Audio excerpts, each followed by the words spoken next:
Lord Jesus, we recognize your worth in our lives. We revere the weight of your glory upon us right now. For in you we have hope. In you we have peace. In you we have fulfillment. In you we find our rescue, our salvation. For whatever it is that we are going through, God, it has nothing compared to the glory that you will reveal, the victory that you will reveal in our lives. In Jesus' name we pray. Come on, in Jesus' name we pray. And everybody said, amen, amen, and amen. Good morning, Feast. So today is July 5, and we are officially halfway through the year. And for some of you, pag naririnig niyo yun, napapaisip kayo, nako, ang dami ko pang gusto mangyari this year, ang dami ko pang mga plano, mga pangarap na hindi natutupad, and parang bigla kang napapaisip talaga, ano nangyari in the half of the year, right? And maybe even for some of us, we go to the extent of even thinking, parang wala pa nangyayari sa buhay ko, kalahating taon na. So if that's you today, allow me just to nudge you and say that we don't stay stuck in a half glass empty mentality. I'll say that again. Don't stay stuck. If you're feeling that it's the half year is done and it seems like maybe you feel like nothing's happening in your life, let me just tell you, don't stay stuck in a glass half empty mentality. Because I get it, na marami ka pang gustong gawin. You want to achieve more, you want to do more. And that's great, that's good, go for it. But do not discount what you and God have done. Don't discount that. Because in just half the year, think of it this way, in just half the year, your glass is not half empty. Your glass is half full. And the reason why it is half full is because God is faithful. Amen? I mean, just look back. Change the lens of which how you see your life. Just look back and see all that God has done, of how He has filled your cup, of how He has filled your life with His hope, with His joy, with His peace, with His goodness and glory and grace. Amen? So in this half year, let's just be grateful that our cups, that our glasses are half filled. And let's look forward in faith for how He's gonna fill it to overflow for the rest of the year. Amen? Amen. Come on, if you believe that today, together, let's pray our favorite prayer in the feast. In the name of the Father, and of the Son, and of the Holy Spirit. Amen. Why don't you just stretch out your hands and declare this with faith today, with all your heart. Today I receive all of God's love for me. Today I open myself to the unbounded, limitless, overflowing abundance of God's universe. Today I open myself to God's blessings, healing, and miracles. Today I open myself to God's word so that I become more like Jesus every day. Today I proclaim that I'm God's beloved. I am God's servant. I am God's powerful champion. And because I am blessed, I am blessing your world in Jesus' name. Amen. Father, much of your worth we see, we witness in your word. And so, God, we pray that you would speak something into us today that will mark us, that will change us, that will move us ahead into this next half of 2026. And we're thankful, God, that we get to receive your wisdom today, not the wisdom of the world that could lead us astray, but rather your wisdom that gives fullness of life, peace, and joy. And this is our prayer as we sing. Thy word is the lamp unto my feet and the light unto my path. Come on, let's give the Lord a big hand. Hallelujah, Jesus. Praise you, Lord. Praise God. Before I have you seated, we do this always in our feast, and I'm sure this is no longer awkward for us. We call it our minute mingle. And so this is just 1 minute, 60 seconds for introverts like me to just ask this silly question or this fun question to someone and just to get to know them better. But for now, it's not a bit of a silly question. But I want to ask you, speaking of half year, what is your biggest blessing in the first half of 2026? In 3, 2, 1, go. Come on. Pa-remind lang na yung mic. Tsaka yung mic ni Brother Pet lumabas sa...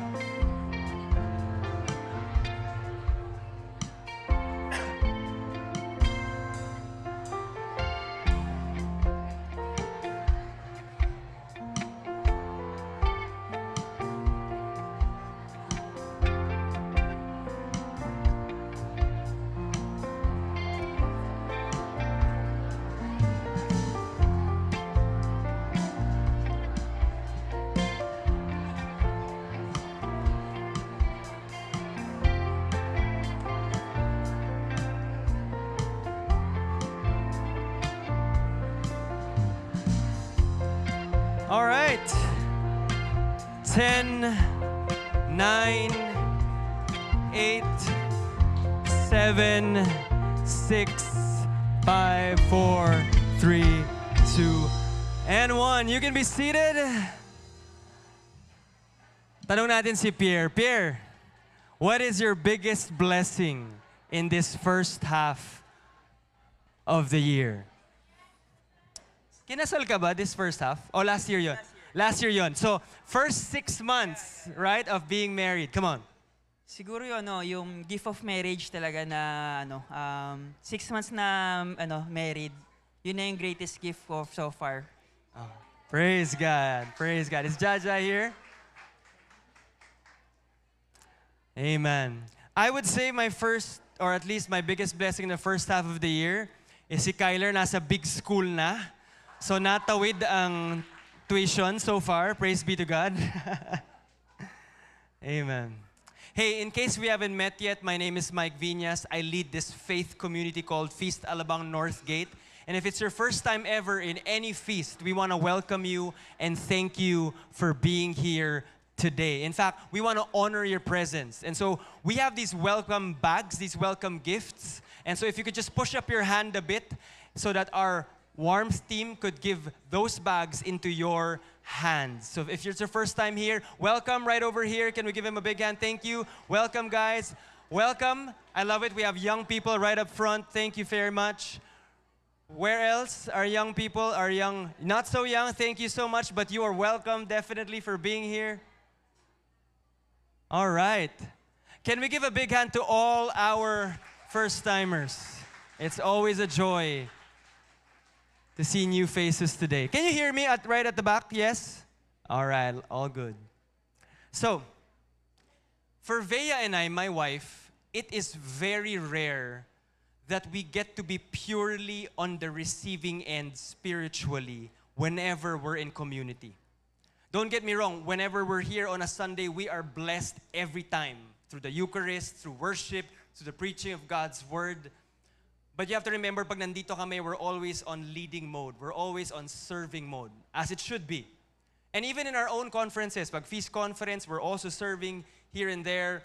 So it's very rare for us na makaupo lang, to really just sit and receive from the Lord.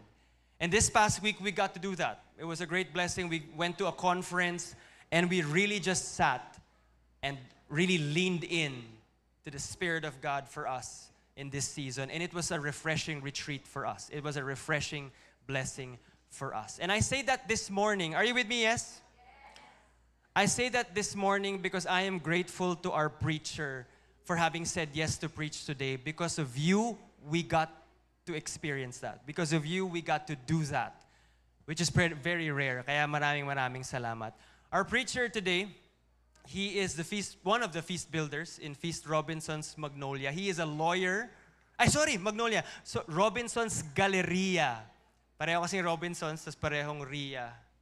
Magnolia. Hindi, Iya pala. Sino si Iya? De joke lang. Anyway. So, he is one of the feast builders for Feast Robinson's Galleria. and he's a lawyer by profession. It's interesting how in the past how many weeks we had a series on generations. So we've been hearing preachers, mostly millennials like me, but he is Gen X, and he's a cool Gen X. You know why? Kasi konti lang, in fact, siya lang ata ang kilala kong feast builder who comes to the feast riding a motorbike. And he is here today with his wife. That we're blessed that he is here with us. And one thing also is he serves in his feast, he leads his feast in Ortigas, right over in Ortigas, but he actually lives in this area. So imagine the faithfulness of this guy and their family in serving the Lord. And you will be blessed to preach, or you will be blessed to hear him preach God's word today. Open your heart. God's gonna speak through him. Please welcome Brother Ped Feitaren.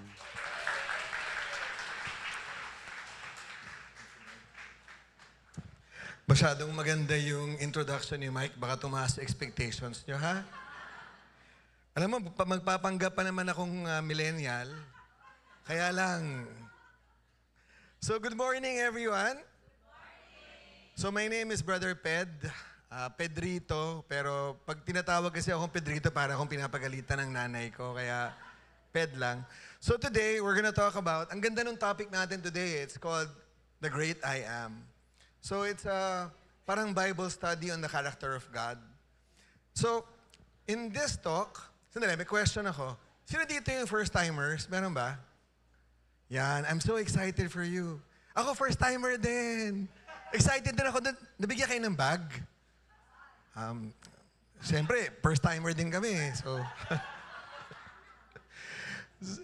So seriously, we're gonna talk about yung ugali ni Lord, no? And He introduces Himself. So, ang topic natin, it's God's glory is in His goodness. Pakisabi nga, goodness. Ang ganda kasi, can I start with the story bago ako mag-ano? Kasi hindi niyo ako masyado kilala eh. So, I'm married. My beautiful wife is sitting right there. Doon nagkakilala po kami ng asawa ko. We met in law school. Nagkilala kami sa law school. At nung nakita pa lang niya ako, sabi niya, wow! Sino yung lalaking yan? Class president po kasi ako eh. Sabi ng asawa ko, wow, sino yan? Ang epal niyan, nakakainis yan. Grabe, ganun yung first impression niya sa akin. Sabi niya, grabe, napakayabang siguro niyan. Diba? Kasi from afar, diba? Minsan ganun tayo. Hoy, aminin nyo, may tao na nakilala nyo, nakita nyo lang from afar, tapos wala pa siyang ginagawa, pero hindi nyo sa gusto. Alam mo kung bakit? Ask me why. Kamukha kasi ng ex mo. Diba? Wala siyang ginagawa, but I don't like you. You look like, diba? So ganun yung asawa ko. Until one day, nung time na yun kasi, nagsa-study group kami. Study group daw, pero actually, study as inom pagkatapos. Sorry. That was a long time ago.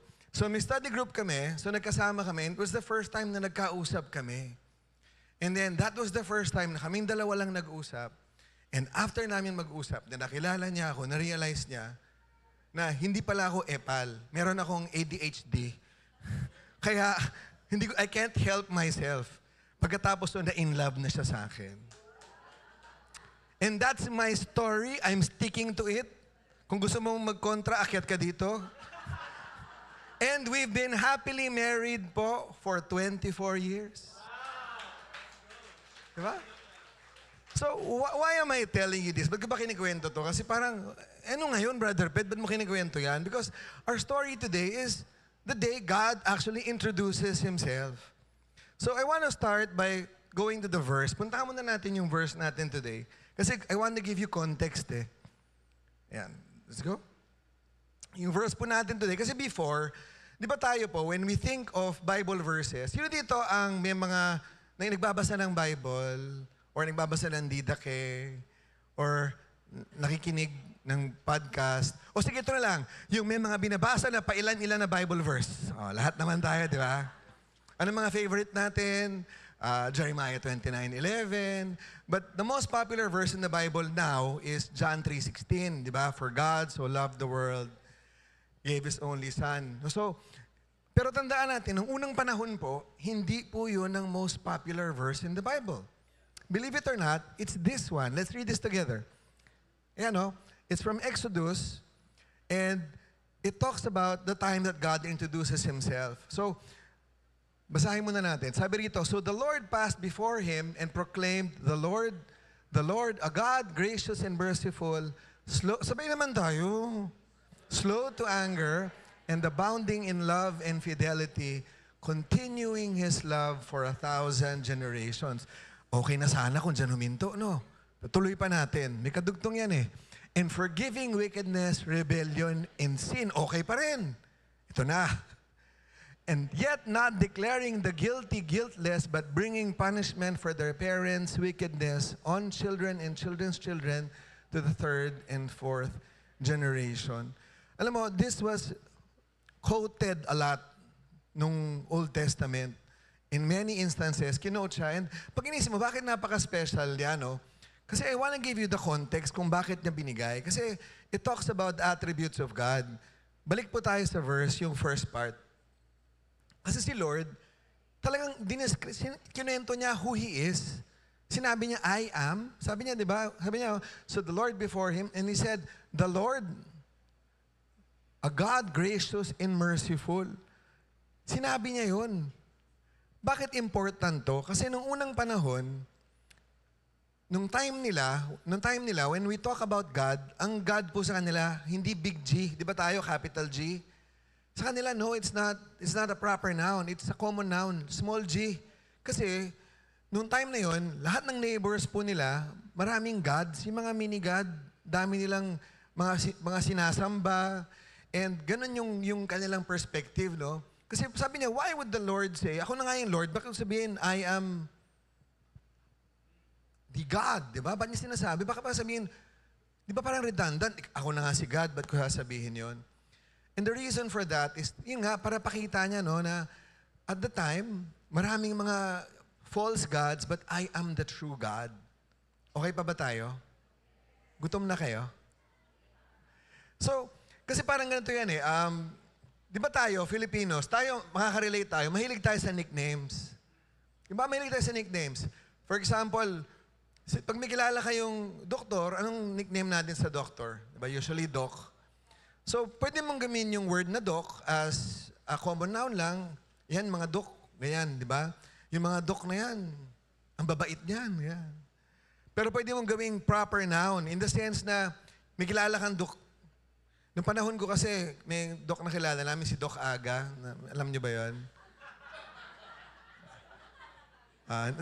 Yung mga nakaka-relate, congrats. Yung hindi mga nakaka-relate, tanong nyo na lang sa mga tita nyo, alam nyo yun. Kasi noong unang panahon, yan ang mga pangarap naming lahat. Parang gusto ko maging doktor kasi gusto ko maging Doc Aga. And yun, particular yun. Pag sinabi mong Doc Aga o Doc, parang very specific person. Alam na natin, pinag-uusapan natin kung sino siya. And that's the way na pinag-uusapan ni Lord. No? When He was introducing Himself, sinasabi niya, this is who I am. Nagpapakilala siya. Tingnan mo nga yung katabi mo. Tingnan mo nga, sabi mo sa kanya, kilala mo ba si Lord?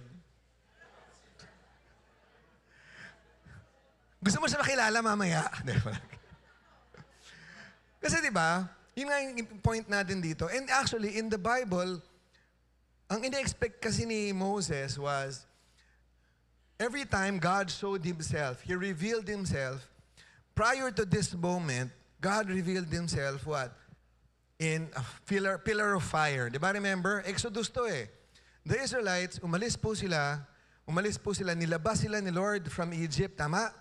And then God followed them, how? Sinundan sila by pinart yung Red Sea, then pinakitaan sila, pillar of fire, tapos iba yung pillar of cloud. So talagang very big.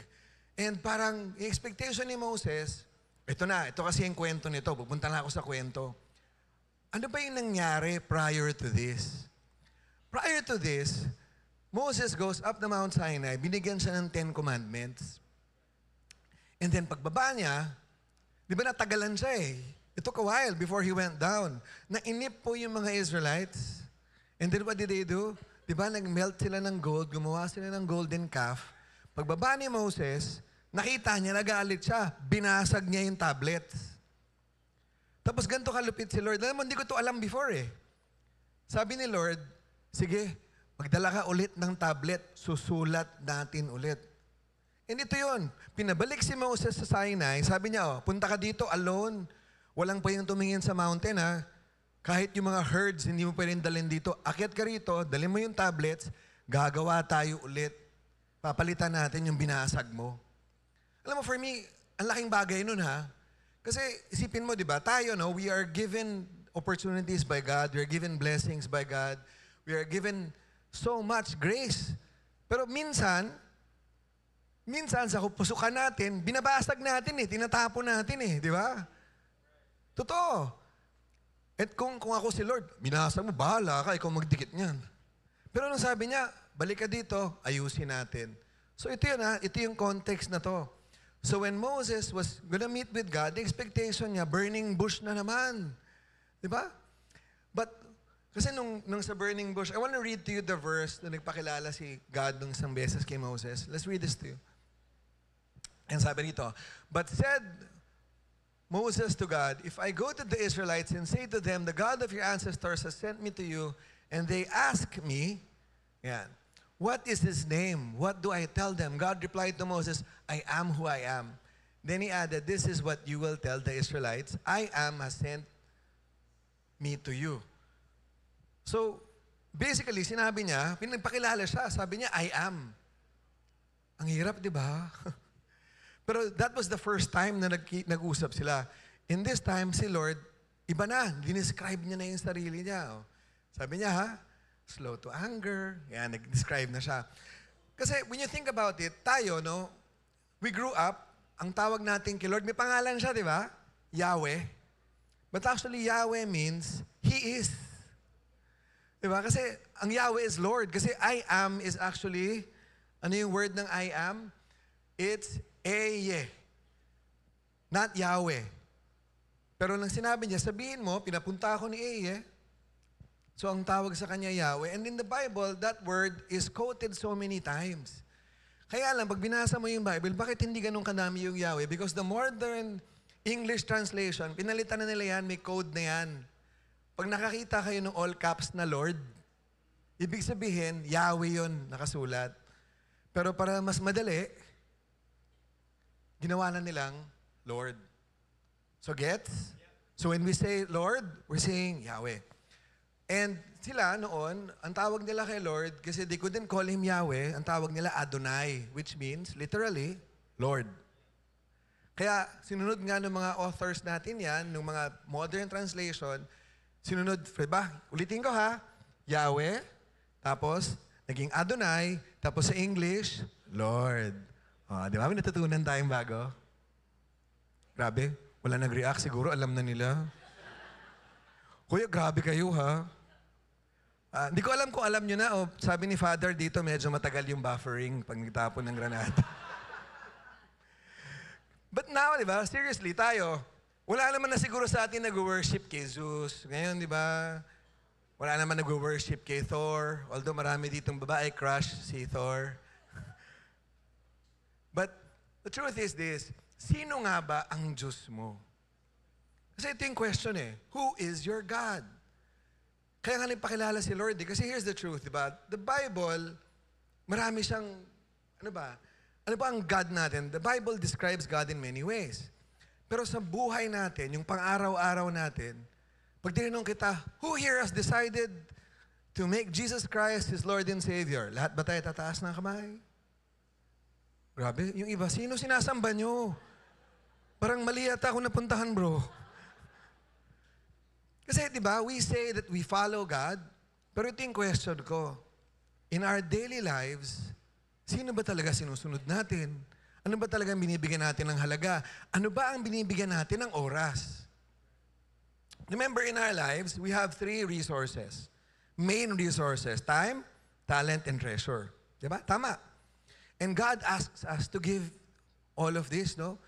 Pero ang question, ang katotohanan niyan, marami tayong little gods, letter small g. And how do I know this? Kasi malalaman mo yan, where do you give your time? Where do you put your talent? And saan mo nilalagay yung treasure mo? Diba? Ano ba yung daily decisions mo? Why do I do what I do? Yan ang dapat tanong natin. Ano ba ang mga goal natin sa buhay? What drives us? Is it faith in the Lord? Is it trust in the Lord? Or is it fear? Is it yung concern ba natin? Is it yung social media? Alam mo nakakatuwa kasi I was wondering, tumawag pa ako kay Brother Mike yesterday. Sabi ko kasi, I want to deliver something na medyo hindi ko alam paano mag-react. Pero tinulungan na ako ni Father kanina. Nung nag-homily siya, sinabi niya na eh. Pero, yung sinasabi ko, di ba, a lot of us, especially the younger people like us, di ba, social media, honest lang. Sino dito, pagising sa umaga, within the first 10 minutes, tumitingin sa cellphone? Wow. Yung hindi nagtaas na kamay, bakit? Kasi pagising yun ang una. Diba? We look at the world and the world actually tells us things to do.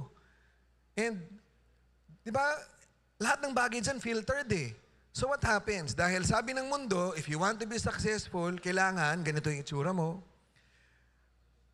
Ang sabi ng mundo, kailangan pag 25 years old ka na, meron ka na magandang kotse. Kailangan ganito, may malaki ka ng bahay.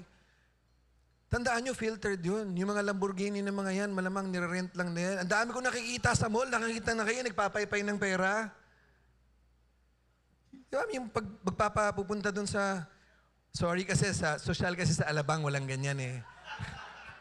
Pero dun sa area namin, sa galeriya, marami kasi dun mga money, yung mga padala, tapos yung mga nag-networking, di ba? Malapit sa feast yan eh. Makikita namin sila, magpipicture sila. Oh. May fina-fan sila na cash. Para pakita na, wow, successful ako. So is that what drives you? Is it self-centeredness? Is it greed? Kasi ako naniniwala ako talaga I really believe na walang politiko na nung bata pa siya, tinanong siya, anong pangarap mo sa buhay? Gusto ko maging kurap at gusto ko gumawa ng flood control scam. Wala! Totoo, di ba? But somewhere along the way, they started worshiping the different gods. Narealize sila, uy, ang ganda pala pag ganito yung buhay. Ay, ganito pala kang dali. Di ba? Little things. And ganito na nangyayari. We start looking at the other things and we start worshiping those things. Tahimik tayo. Kasi, di ba? So this is what happened. Yung kwento ko kanina, while the Israelites, sinave sila ni Lord. Isipin mo, tinawid yung Red Sea. Alam mo, siguro tayo, kung yung lahat ng miracles na nangyari sa Egyptians, sa Israelites, siguro kung makita mo yan in person, maniniwala ka na forever eh. Di ba? Kung ako, di ba, tatawid ako ng Manila Bay, biglang bumuka yung Manila Bay, pinadaan ako doon. Oh. Siguro, Lord. Di ba parang, pero sila, ano nangyari? Sandali lang eh. Natagalan lang si Moses, nainip lang sila. Basically, that was it. Moses went up the mountain, and then natagalan lang siya bumalik. And in our daily lives, it's the same. God blesses us every day. He has answered all our prayers, pero meron tayong isang prayer na matagal na natin dinadasal, pero hindi binibigay. And then, we suddenly think, wala naman si Lord. Hindi naman siya nakikinig. Nakalimutan na niya ako. Diba? So, in Exodus, ito yung sabi niya, no? When Moses was away, they built a golden calf and they said, these are your gods, Israel. Grabe no, these are your gods who brought you up from the land of Egypt. Isipin mo, nakita nila yung miracles ni Lord and yet, gumawa pa rin sila ng idol nila. And what's worse, ang ginawa po nila ng idol is an animal. It's a calf. And, di ba, we are what we worship. So parang sinasabi nila, ganito kami, bull kami. Diba? Parang we take God and then we will fashion God into something convenient for us and yun na yung God natin. Diba? Bro, hindi ko naman ginagawa yan. Kasi pag narinig mo yan, when you read this, I'm sure when you heard this for the first time, and when yung mga medyo legends dito. Di ba? May movie dati, The Ten Commandments. Naabutan niyo yun? Nakwento lang sa akin yun. Alam mo yung Ten Commandments, naalala ko lang, may kwento lang, trivia lang. Yung dad ko na kwento niya sa akin, napanood niya yung 3 beses yung movie ng Ten Commandments. Wow, sabi ko, ibang klase, kaya ka nanood niyan dahil kay God hindi, kasi 3 yung girlfriend niya So pinanood niya. Hindi po ako nagmana sa tatay ko, sa good looks lang, pero yung faithful po ako. Pero when you think about it, di ba sabi, how foolish can they be? Pero ito yung question ko sa ating lahat, how foolish can we be? Tayo din. Kasi di ba, again, the Bible is many things. Di ba sabi nila, it's bread for the hungry, it's water for the thirsty. But most of the time, the Bible is a mirror. Mirror siya. Kasi yung ugali natin, siguro para mas maintindihan. Ito, may mga Gen Z ba dito? May Gen Z dito, mga millennials din. I'm going to warn you, ha. Sino dito gumagamit ng ChatGPT? Meron? Gumagamit ng ChatGPT? Yan, ha. Bago kayo mag-submit ng kahit ano sa school, kung gagamitin niyo yung ChatGPT, basahin niyo ng mabuti, balikan niyo. Nag-hallucinate siya. Totoo. Kasi ganito yung ginagawa niya. Kunyari, meron kang gustong sabihin kay ChatGPT. Sabihin mo, make me something. Kunyari, ito sa lawyering ha, may kilala akong lawyer na magkakaproblema nga siya. Kasi ginamit niya yung ChatGPT. Pag sinabi mo kay ChatGPT, bigyan mo ako ng argument for this. Tulungan mo ako, bigyan mo ako ng position pick. Nako, huwag niyo gagawin to ha.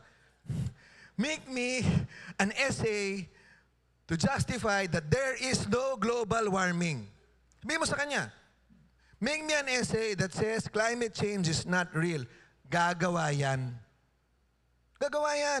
At anong gagawin niya? Maghahanap yan ng facts. Maghahanap yan ng kahit yung sources nun sobrang absurd, ipapasok niya dyan. Bakit? Kasi it wants to fit the narrative. Pipilitin niya yun. Even if it's wrong. Gagawin niya ng paraan yan, papasukin niya yan. Kasi kailangan niya bigyan ng argument Yung Bible parang ganyan din. If we look at God and we say, ay, ang God ko kasi is a punishing God, pag hinahanap mo sa Bible, mahahanap mo yung verse na yun.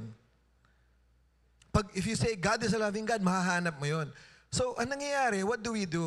We tend to box God up.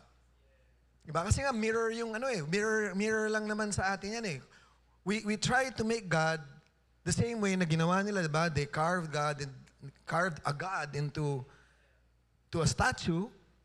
Tayo, ginagawa din natin yan. But we do this to fit the narrative ng buhay natin. And what do I mean, no? Pwede mo kasing i-distort si Lord to fit your own ends, no? Ito yung danger na dapat pag-ingatan nating lahat. We make God, who is a big God, yung capital G, ginagawa natin yung small God. Like how? For example, we like God that comforts but does not correct. Diba? Gusto natin yon. We go to the feast. Alam mo, maraming bagay dito. Ako, when I went to the feast for the first time, wala ko may makaka-relate dito. Pero ako, I did not grow up in ministry. I did not grow up in church. I was unchurched. First time po ako nag-attend ng feast, August of 2010. Pinilit lang po ako ng asawa ko. Tinreten ako, hindi ako kakausapin. Tapos pagpunta ko doon, unchurched ako talaga. But ang napansin ko, wow, napaka-accepting ni God, di ba? Yun yung feeling ko. We like that God, no? Yung accepting, loving God. We like a God who is forgiving. We like a God who gives blessings, tama? We love it when God blesses us, but we don't like it pag binless yung chismosa mong kapitbahay. Totoo. Diba? Minsan meron tayong blessing, saya-saya natin. Yes, I'm so happy. Mas bigla magpo-post yung kaaway mo nung grade school. Tapos magpo-post siya, Tapos mga inis, Lord, bakit siya din? Di ba dapat ako lang? We like a God that blesses our plans. Pero we don't like it when God has His own plans. Di ba? We like it when yung success that we pray for is linear. Gusto natin yun. Di ba? Yung pangarap natin kasi ganun yung dream natin, di ba? We will start, gagawa tayo ng business, the business will grow, and mamaya, mayaman na tayo. But the truth is, hindi ganun eh. More often than not, we will start, we will fail. We will start again, we will fail again. But God is faithful to His promises. Pero yun nga, we like to box God. And minsan, hindi ko to sinasabi out loud, but this, nasa back of your head yan eh. Naiisip natin to, no? So, ba't ko sinasabi to? Kasi, it can get so absurd sometimes when we want God to fit our narrative na meron pong tao, baka hindi kayo maniwala na totoo to pero true story to, 100%. Huwag mo akong tanungin kung sino. May tao nagsabi sa akin, alam mo bro, dapat, kasi sabi ko, nagpa-fundraising ako for charity. Sabi niya, bakit tayo huwag ka magbigay sa charity? Kasi yung mga yan, magde-thank you yan, pero hindi ka pagdadasal niyan. Alam mo maganda, kumuha ka na lang ng girlfriend. Kasi yung girlfriend mo, sure yan, pagdadasal ka niyan. Yung pamilya niyan, pagdadasal ka niyan. Sabi ko, hindi mo naririnig yung sarili mo kung gaano ka absurd yun? Do you understand how absurd that is? Na sabihin mo, I cheat, get a mistress so somebody will pray for you. Absurd, di ba? Pero true story. So, ibig sabihin, minsan, if we twist the narrative enough, pwede mo sabihin yun eh. Kasi pagdadasal ka naman eh. Grabe, tumahimik kayo. Masyado, sorry to the young people. Kasi, ako po, marami pong tao, I don't know kung may nakaka-relate dito ha. Ako, I'll be honest, sabi ko nga sa inyo, unchurched po ako. And when I started my faith journey, ang tingin ko po kay Lord was parang si Lord was a genie. Alam mo yun, yung magpe-pray ka and bibigay sa'yo ni Lord yung blessings. And hindi ko kasi alam kung, do you still give novena to God's love here? Yan. So, first timer po ako sa Feast, binigyan po ako ng novena to God's love. Tandaan niyo po, lawyer po ako, no? So, cynical po ako. Hindi lang lawyer, unchurched lawyer, skeptic pa. So, binigyan ako ng novena to God's love. Alam mo, na-stress yung taong yun, di ba? Meron kasing nag-orientation. I want to give you the 7 dreams. So, nakita mo itong papel na to, sulatan mo to. Lagay ka ng 7 dreams mo. May acronym yan. MAGIC, di ba? Measurable, ambitious, godly, imaginative, and complete. See? Alam ko. Kasi years later, ako na yung nag-oriente. Pero ito na. Ito, di ba? Sabi nga sa akin, ito, mag-pray ka dito, and si God ang bahala sa mga dreams mo. Alam mo, sagot ko, alam nyo, kaya 7 dreams yan, kasi statistics lang yan. Malamang may tatama dyan na isa. So kung totoo yan, isa lang hihingin ko. At sabi mo, ambitious, hingi ako na imposible.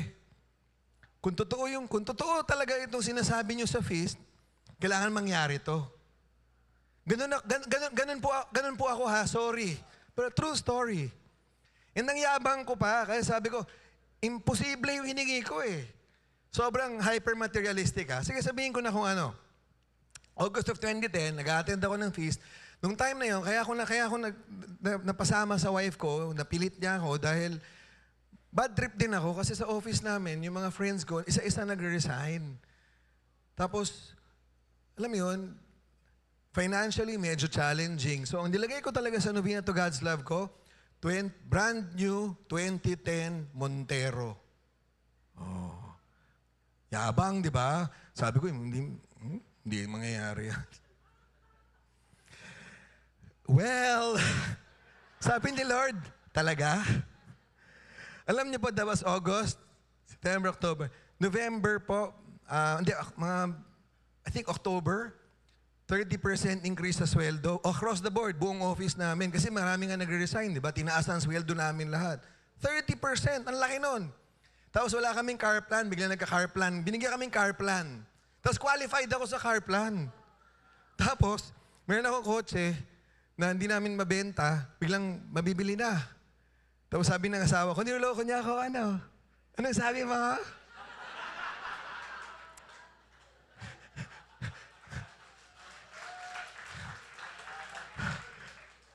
Sabi ko, hindi. Kasi kung mababaon din ako sa utang, wala pa rin. Dami pa rin excuses, di ba?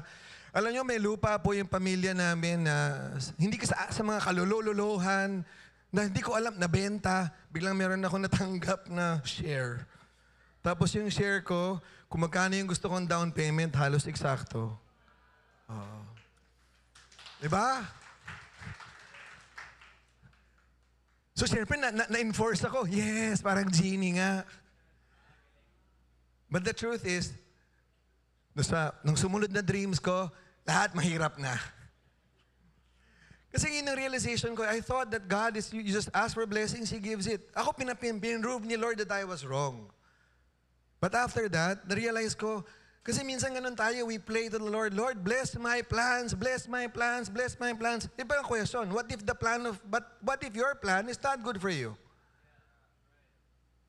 Alam niyo po ba, statistically, totoo to almost all lottery winners, yung nanalo ng loto, they end up poorer than when they started.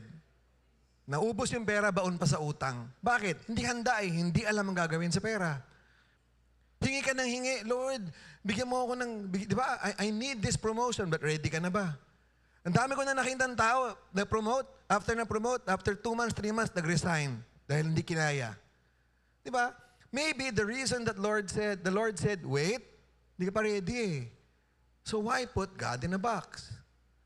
Di ba? We have to trust the Lord's plan. Yun ang sa akin So ngayon, ako hindi ako nagsabi ko ako ganun ako before. And marami kami, hindi lang ako yun. May mga kilala ko na nagpunta lang ng feast dahil gusto panoorin yung mga financial talks ni Bo. May kilala ko nag-attend ng feast for the first time kasi gusto lang niya mag-TRC, mag-Tour the Lich Club, tapos gusto niya lang magnegosyo, mag-network. Pero ngayon, pareho ko. Every week, nagsiserve. Sa malayo. Diba? Kasi this is the thing, if you really let God into your life, He will change you. That's true. Totoo talaga yan. So ngayon, ang prayer ko na, hindi na po, Lord, bless my plans. Ang prayer ko na lang palagi, Lord, bless your plans in me. Kasi alam ko yung plano niya is always better than my plans. That's true. Nagdadigress. Dami ko pa gusto ikwento, kaya lang alam ko gutom na kayo. Tapos, ito na, balik na tayo dun sa verse kanina. Kasi gusto ko nga yung verse na yun Kasi yung verse na yun, 1 chapter before the key passage na binasa natin, may sinabi si Moses kay Lord. And I want to read this. Let's read this. Ang ganda na sinabi niya. Sabi niya kay Lord, please let me see your glory. So, pag tinranslate mo yun, in Hebrew, yung word kasi is kavod. Ang ibig sabihin ng kavod is weight, heaviness. Diba? So, basically, sinasabi ni Moses, Lord, pakita mo sa akin sino ka. Show me who you are. And again, ang expectation ni Moses was the burning bush, the pillar of fire. Diba? Yun ang expectation Kasi ganun nagpakita si Lord before, pero it was very different. And anong sabi ni God? Sabi niya, I will make all my goodness pass before you.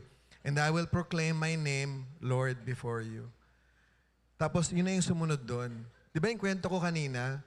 Kaya sila nagkita ni Lord kasi mag-rewrite sila nung tablet na nabasag. And then, biglang kinausap siya ni Lord at nagpakilala siya. Sabi niya, the Lord, a God gracious and merciful. Di ba ang ganda nun? Kasi nakikita nila the vision that they had of God was medyo grande, di ba? Fire, flame, pillars of, di ba? Nagbumibiyak ng Red Sea, pero hindi Ang sabi, nung nagpakilala si Lord, hindi nga sinabing, I am a great God who will call fire and brimstone. Hindi. Ang sabi niya, I am what? A God who is gracious and merciful. Mapagpatawad. And sabi niya, you want to see my glory? Pakita mo. Ito pangalan ko. Kasi nung panahon nila, tandaan natin, names were very, very important. Yung pangalan mo, yun It tells the story of who you are. And then, ang sinabi ni Lord, di ba? Para siyang sinasabi niya, I am who I am. And I am, pinapakilala siya, I am gracious and merciful. May sinulat si Pope Francis, di ba? Ang sabi, the God's name is mercy. Yun ang gusto natin na God eh. We see God often in mercy. Kasi ano ba ang glory of God, no?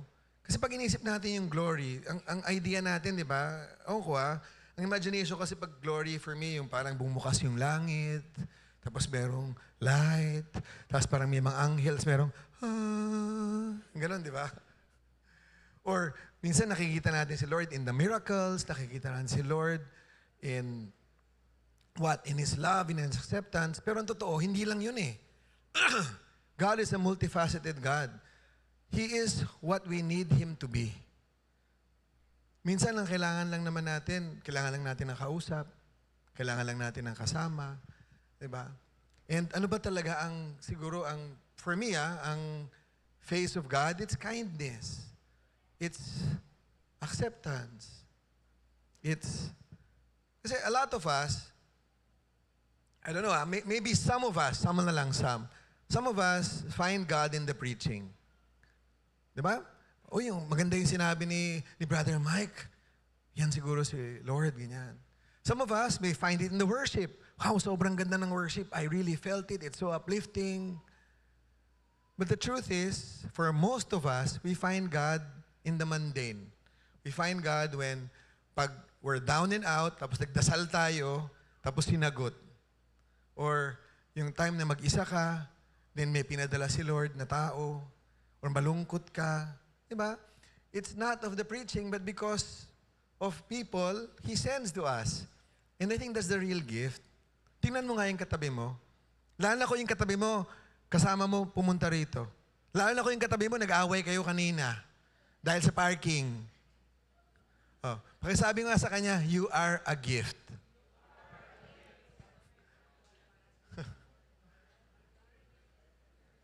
Kasi yun ang glory of God. God's glory is in His goodness. Goodness of God. And how do we see the goodness of God? Yes, sometimes we see it in the miracles. Sometimes we see it in the answered prayers. But most of the time, we see it in the people around us. Blessing talaga ang pamilya. I want to honor, sino dito kasama yung families nila? Nandito? I want to honor you for bringing your families here. Bring your kids. Totoo ha, bring your kids. Kahit yung anak niyo magulo, kahit nagpapagulong-gulong, okay lang yan. Totoo. Kasi alam niyo po, we brought our kids and they did not like to go to the feast. Nang una. Pero now, our kids serve. Diba? So, meron palang nakukuha eh. Ayaw lang nila manggaling sa inyo.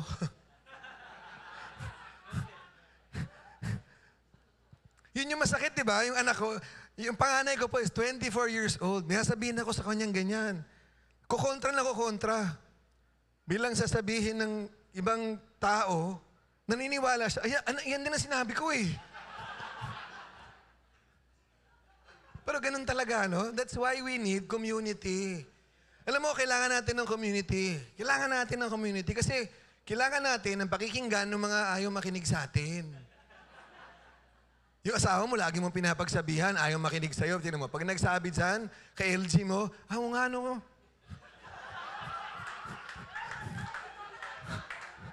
Oo nga, no? Malapit lang pala yung ropero doon sa pinaglalagyan ko ng damit. Konti na lang. Shoot na.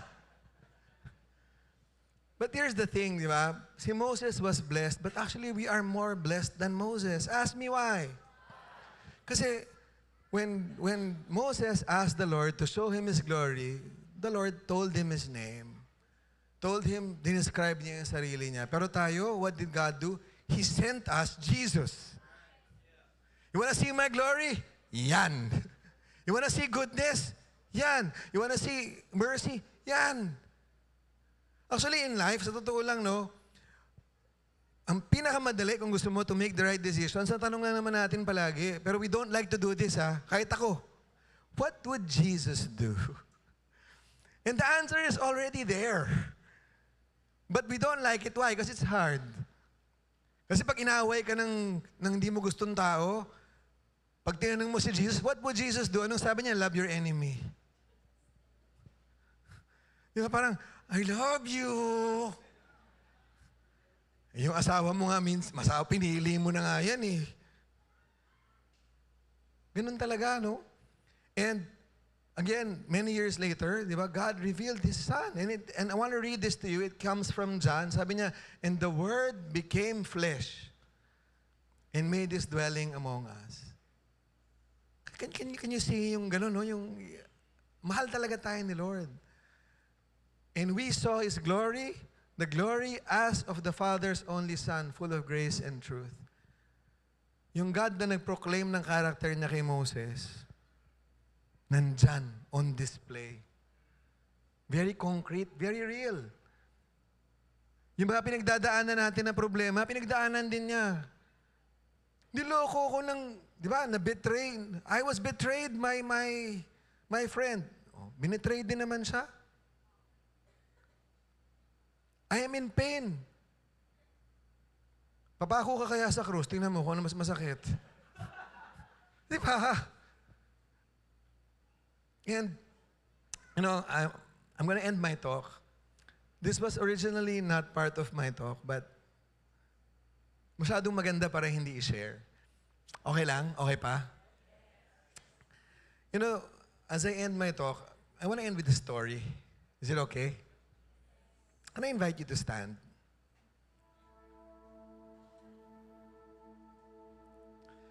You know, today we've been talking about God, na pinag-uusapan natin si Lord, and sinasabi natin, who is God? God is a God who is merciful. God is a God who is loving. But at the same time, na-remember niyo yung binasa natin yung verse na yon? Di ba sabi natin, I forgive, sabi ni Lord. But, meron pa rin correction eh. Latter part. And ito yung story ko kasi. I had a very meaningful conversation yesterday with a very good friend of mine. Lawyer to. He's a lawyer and very successful lawyer. Very good. Matalino talaga. When you classmate ko siya ng law school and he was one of the best in our class. Galing talaga siya. But things didn't really go his way. Naghiwalay sila ng asawa niya. Actually, marami pa siyang kwento na parang, pag inisip mo parang ano eh, pang teleserye. Sige, kwento ko na rin para makita niyo. Meron siyang anak, akala niya anak niya, tapos later on, pina-DNA, hindi pala niya anak, but he was supporting that child for the long time. And then, got married, naghiwalay din sila. And then because of all of these things, again, successful siya in other areas of his life, naging depressed siya. He felt alone. He felt na parang the weight of the world was on him. And to cope,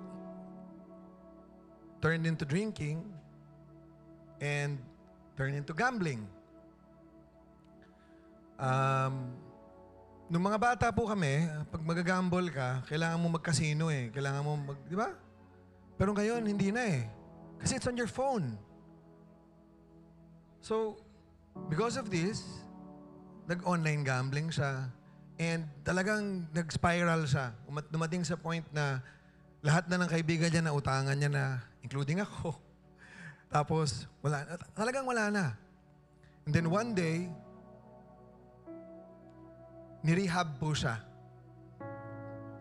for his gambling addiction. So literally kasi pinusasan talaga siya, sinidate siya. Kasi he would not come willingly. Parasahan yun. So sabi nga sa akin, I endured hell for a year. 1 year. And sabi ko, do you have any regrets? Sabi niya, alam mo, I think that was the best thing that happened to me. Bakit? Kasi alam mo, bro, kung hindi ako pinasok dyan, malamang patay na ako. Kasi alam mo ba, in the days before that, bumili na ako ng muriatic acid, inumin ko na. Naghanap na ako ng matibay na sasabitan dun sa sa condo ko dahil magbibigti na ako or iniisip ko na paano ako tatalon sa bintana. Kasi wala na siyang mukhang maiharap daw sa mga tao.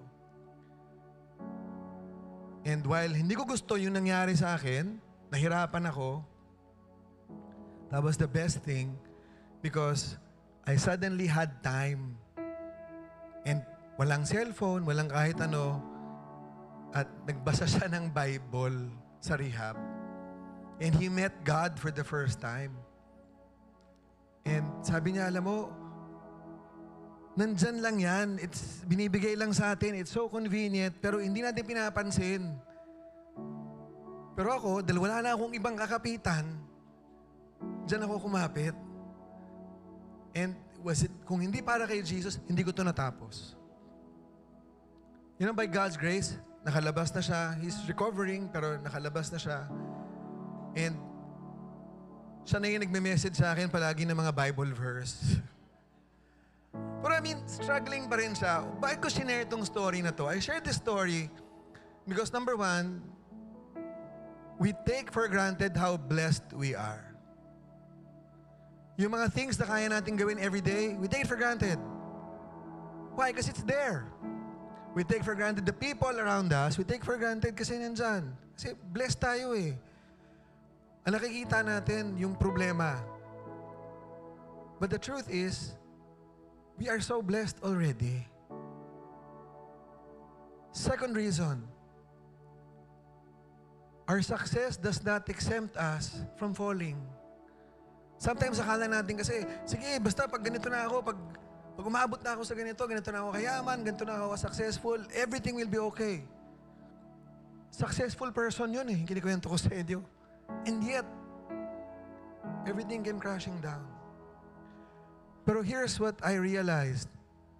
A person who talks to me nung suffering niya, na sinabi niya, yun yung time na nakita ko si Lord sa buhay ko. It's a reminder that God never really left. He's there with us. He's always with us. We just choose to ignore Him. Why?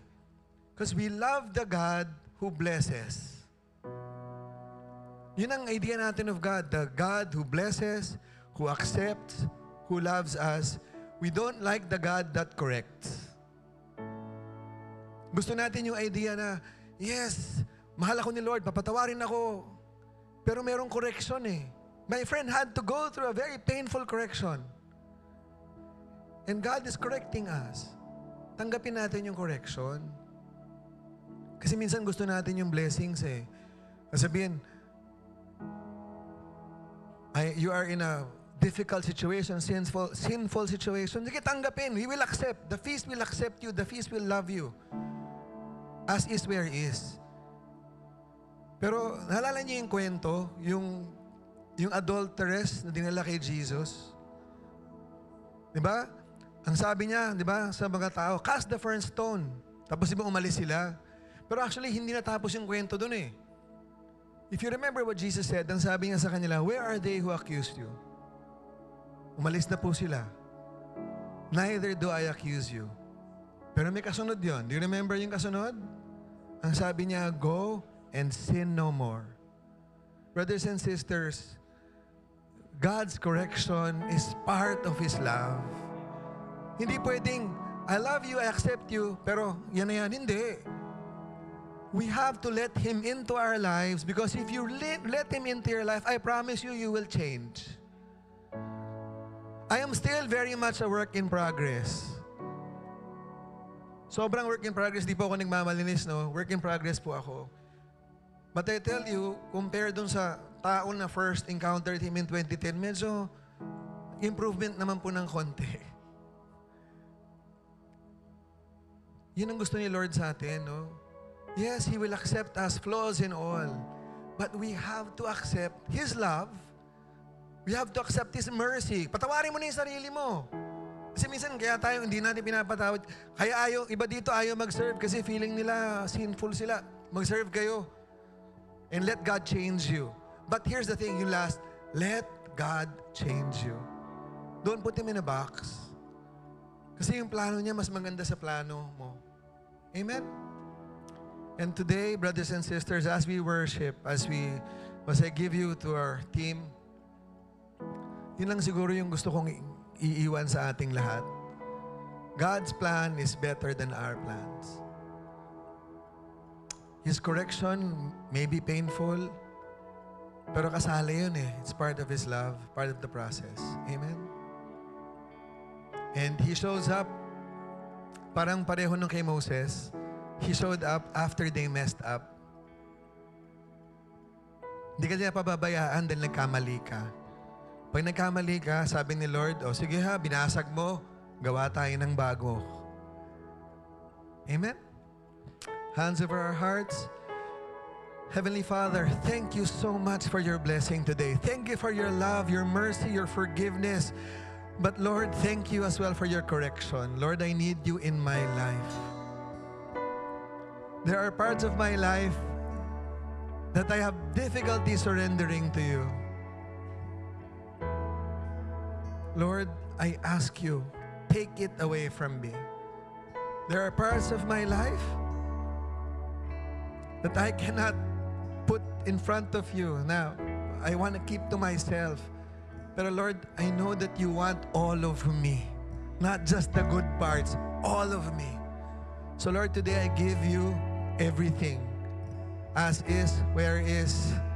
Change me, mold me, heal me. And Lord, most of all, love me.